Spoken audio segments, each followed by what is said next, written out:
నాశనం చేయడానికి చుట్టూతో 4 ఉగ్రవాద సంస్థలు నడితే కదా.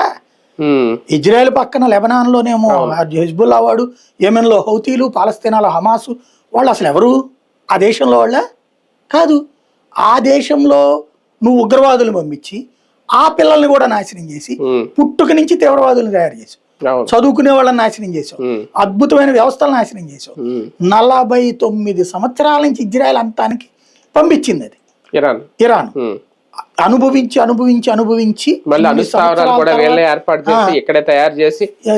ఇన్ని సంవత్సరాల తర్వాత తిరుగుబాటు చేసింది ఇజ్రాయెల్.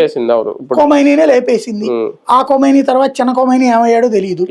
ఇప్పుడు ఇజ్రాయెల్ ఏమంటది, మమ్మల్ని ఇంత దెబ్బతీశారు కాబట్టి అంటది.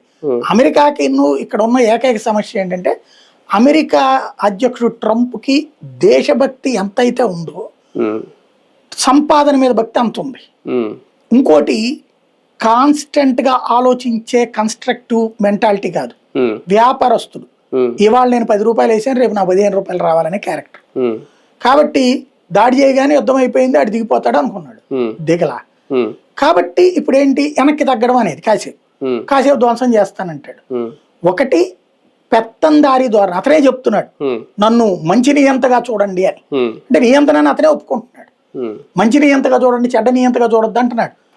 అంటే అక్కడ నియంతని అతనే ఒప్పుకుంటున్నాడు. అంటే నన్ను అసమర్థుడు అనొద్దు, నియంతనండి పర్లేదు అంటున్నాడు. ఏదో నియంత అన్నా పర్లేదు, కానీ